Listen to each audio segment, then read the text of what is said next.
तमन्ना के कहने पर माथुर साहब ने रूही से शादी के बारे में पूछकर उसका मन टटोलना चाहा। रूही ने हंसकर शादी के लिए हाँ कर दी, मगर बात अब माथुर साहब पर आकर रुक गई थी कि वो क्या फैसला लेते हैं। माथुर साहब नम आंखों से रूही को एकटक देखने लगे और उसके गालों को प्यार से छूते हुए बोले, ठीक है, कर लेना शादी, पर अभी जाओ और जाकर सो जाओ, बहुत रात हो चुकी है। रूही ने उनके सामने बच्चों जैसा सर हिलाया और सीढ़ियों पर चढ़ते हुए अपने कमरे की तरफ बढ़ गई। आधी सीढ़ियां चढ़ने के बाद जब उसने हल्का सा पीछे मुड़ के देखा तो तमन्ना ने माथुर साहब को कसकर गले लगा रखा था और माथुर साहब भी मुस्कुराकर अपने हाथों से उसका सर सहला रहे थे। बाप बेटी को ऐसे देखकर रूही का दिल भी भर आया था। उसकी आंखों के कोनों में डबडबाए आंसू साफ साफ उसके दिल का हाल बता रहे थे कि वो अपने पापा को कितना मिस कर रही थी। आज अगर पापा होते तो मुझे भी ऐसे ही गले लगा लेते और कभी भी मेरी शादी उस लड़के से नहीं करवाते।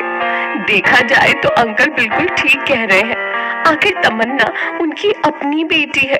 पापा के जाने के बाद उन्होंने मुझे अपने साथ रखा, मेरा ख्याल रखा, कभी कभी तो मेरे लिए रोमा आंटी से भी लड़ पड़े।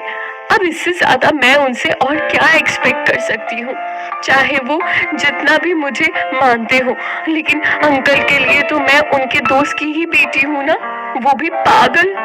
वो मुझे तमन्ना से पहले आखिर क्यों रखेंगे?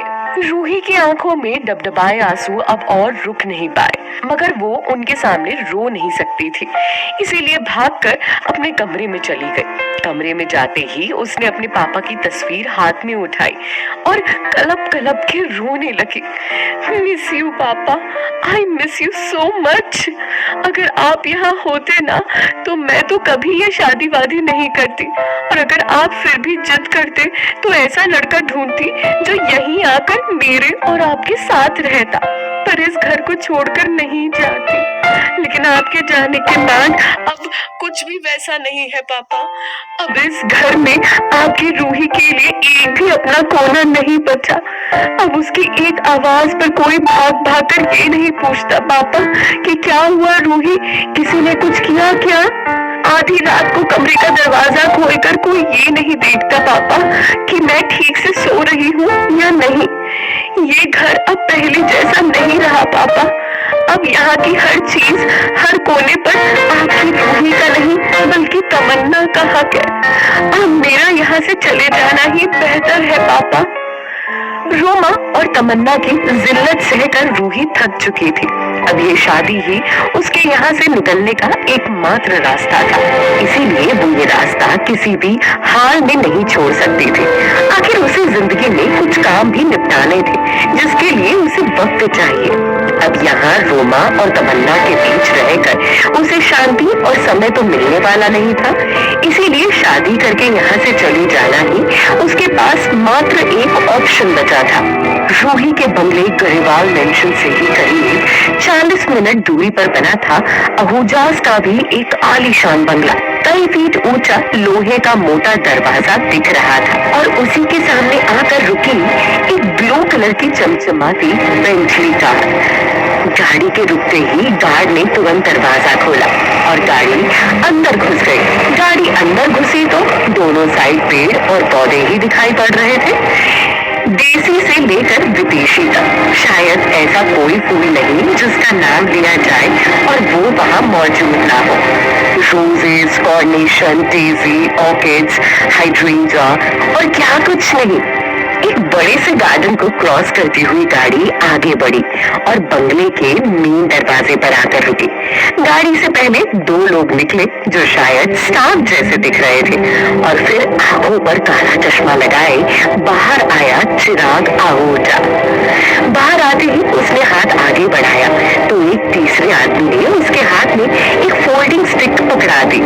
एक स्टाफ ने मदद करने की कोशिश भी की, पर चिराग ने इशारे से सीधा मना कर दिया। एक तरफ जहाँ रूही अपना सब कुछ खोने के बाद थी, रोमा और उसकी बेटी तमन्ना की बदसलूकी का शिकार थी, वहीं थोड़ी दूर उसी शहर में अहूजाज का छोटा बेटा चिराग अपनी इतनी बड़ी कमी के बावजूद भी सब पर हुक्म चलाने का जिगरा रखता था। वैसे देखा जाए तो 22 साल का चिराग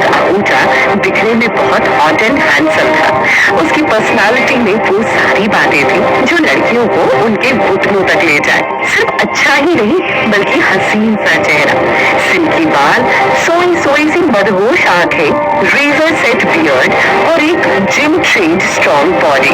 शर्ट उतारने पर उसके 8 पैक एब्स ऐसे उभर कर दिखते थे कि लड़कियों के दिल का अचानक ही फ्रंट बैक लग जाता था। वो बस लुक्स और लड़कियों पर ही नहीं बल्कि आहूजा मेंशन और आहूजा इंडस्ट्रीज पर भी अपना एक स्ट्रॉन्ग होल्ड रखता था। बस अंधापन ही उसकी सबसे बड़ी कमी थी। शायद यही वजह है कि माथुर्स उसके साथ इतना बड़ा धोखा करने का सोच रहे थे। हाँ, भले ही रूही सच में पागल नहीं थी, पर बिना बताए दुल्हन बदल देना धोखा ही तो है। लेकिन जाहिर है चिराग को इन सब बातों की कोई भनक नहीं थी। अगर भनक थी तो इस बात की कि उसका अपना बड़ा भाई नमन उसकी मंगेतर तमन्ना के साथ फिजिकली इन्वॉल्व था, उसके साथ चक्कर चला रहा था। चिराग के साथ आया वो तीसरा आदमी उसी का पर्सनल सेक्रेटरी विनय था, जो चाहे ऑफिस हो या घर हो अक्सर उसके साथ ही रहता था। 40 साल का विनय जब भी दिखाई पड़ता तो फॉर्मल्स में ही दिखाई पड़ता था। उसकी गर्दन से टाई शायद सिर्फ नहाते समय ही निकलती होगी। दोनों मेन दरवाजे से होते हुए घर के अंदर आने लगे। विनय ने हल्के शब्दों में कहा, चिराग सर, घर के एक ही स्टाफ ने ये बात कंफर्म की है, वो तमन्ना ही थी जो नमन सर के साथ थी। विनय की बात सुनकर चिराग को ज्यादा फर्क नहीं पड़ा, बल्कि वो ये बात सुनकर और मुस्कुराने लगा।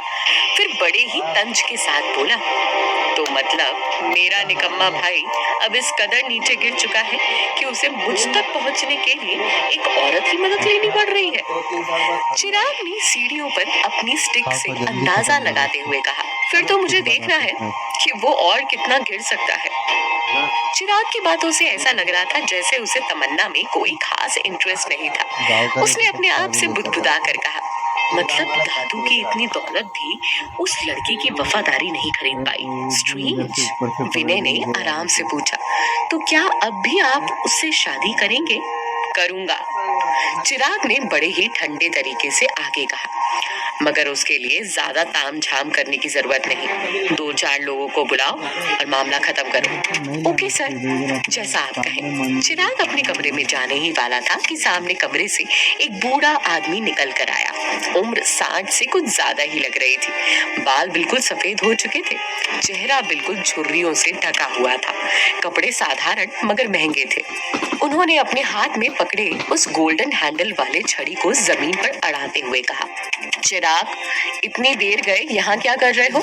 जाओ कमरे में जाओ, आराम से बैठो। तुम्हें दिक्कत होगी ना इधर उधर करने में? दिक्कत होगी? दादू की ये बात सुनकर चिराग के चेहरे का रंग उतर गया, मानो दादू ने उसके छिले पर नमक रगड़ दिया हो। लेकिन उसने इस बात को अनसुना किया और एक बनावटी मुस्कान के साथ कहा, दादू, मैं आपके पास ही आ रहा था। मुझे एक्चुअली शादी को लेकर कुछ बात करनी थी आपसे। दादू ये बात सुनकर मुस्कुरा कर बोले, चलो भाई, कम से कम शादी को लेकर तुम्हें कुछ तो बात करनी है। बताओ क्या हुआ? चिराग ने सीधे अंदाज में कहा, दादू, मुझे नहीं लगता कि मैं एक ग्रैंड वेडिंग के लिए तैयार हूँ। मैं कंफर्टेबल नहीं हूँ। क्या हम प्लीज इस शादी को सिंपल तरीके से खत्म कर सकते हैं? दादू चिराग की बात सुनकर एकदम सरप्राइज से हो गए।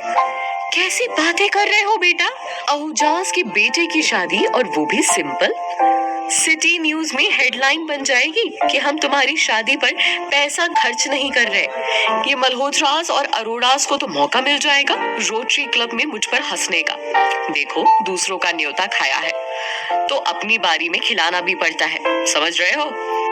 चिराग ने थोड़ा चिड़चिड़ा कर कहा, दादू, मुझे फर्क नहीं पड़ता कि कौन हंसेगा और कौन न्यूज हेडलाइंस बनेगा। और फिर शादी चाहे जितनी रोशन हो, उसमें दुल्हा तो अंधा ही होगा ना। फिर क्या मतलब है ये सब करके?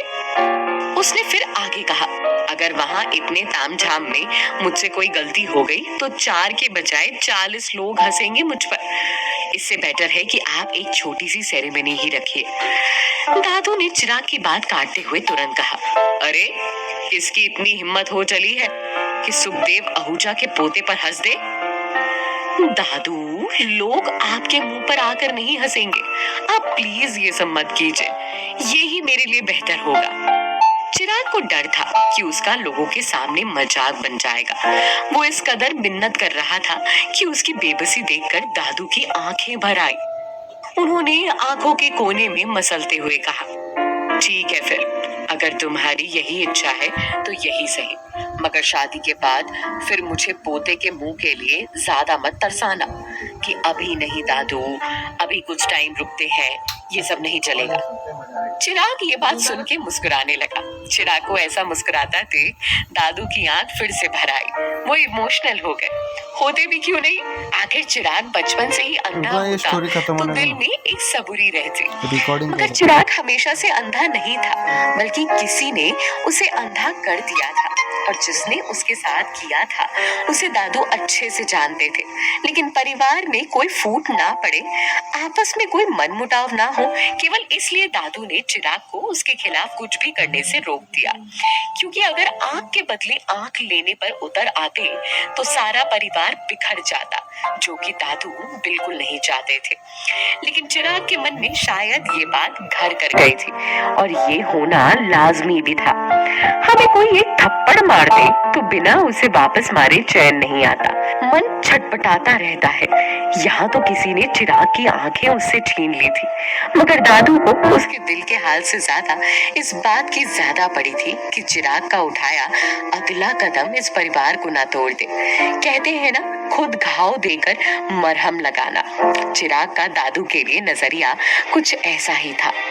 चिराग को ऐसे अपने आप में इतना कमतर महसूस करते देख दादू ने धीमे से कहा, मुझे माफ कर दो चिराग, लेकिन मैंने हमेशा केवल यही चाहा है कि मेरे बच्चे एक दूसरे के साथ रहें, खुश रहें। दादू की बात सुनते ही चिराग के मन में उसके भाई का चेहरा नजर आ गया। वो व्यंग में मुस्कुराकर खुद से बड़बड़ा कर बोला, खुश रहे? जिसका बड़ा भाई अपने छोटे भाई की मंगेतर के साथ सो जाए, वहां कोई खुश कैसे रह सकता है? ये कहते हुए चिराग वहां से निकलने लगा। दादू ने परिवार को जोड़े रखा है, ये सिर्फ उनका भ्रम था। वो बस सबकी ऊपरी मुस्कुराहट देखकर ही खुश थे, लेकिन अंदर ही अंदर क्या चल रहा था इसका उन्हें कोई अंदाजा तक नहीं था। वो कहते हैं ना कि घर अंदर ही अंदर टूट जाते हैं, मगर मकान खड़े रहते हैं, बेशर्मों की तरह। दादू बस उसी मकान को देखकर खुश थे। चिराग को वहां से जाता देख दादू ने धीरे से कहा, तुम ज्यादा बात क्यों नहीं करते मुझसे बेटा? लेकिन चिराग ने पीछे मुड़कर कोई जवाब नहीं दिया। अब उसने ये बात सुनी या नहीं सुनी ये बताना मुश्किल है, मगर एक बात जो साफ थी वो ये थी कि इन पूरे बातचीत के दौरान उसने अपने दादू से एक रिस्पेक्टेबल डिस्टेंस, एक सम्मानजनक दूरी जरूर बनाए रखी थी। वैसे तो दादा और पोते के रिश्ते के बारे में ये भी कहते हैं कि मूल से ज्यादा सुध प्यारा होता है। मतलब एक बार को बाप बेटे के बीच दरार आ सकती है, मगर दादा और पोते के बीच कभी नहीं आ सकती। मगर यहाँ मामला थोड़ा अलग था। आखिर वो कौन था जो चिराग को अंधा करने का जिम्मेदार था? क्या दादू माथुर्स के झूठ को पकड़ पाएंगे? आप लोगों को क्या लगता है, क्या होंगे इन सभी सवालों के जवाब? कमेंट बॉक्स में कमेंट करके जरूर बताएं, और सभी सवालों के जवाब जानने के लिए सुनते रहिए अंधाधुन इश्क, सिर्फ पॉकेट एफएम पर।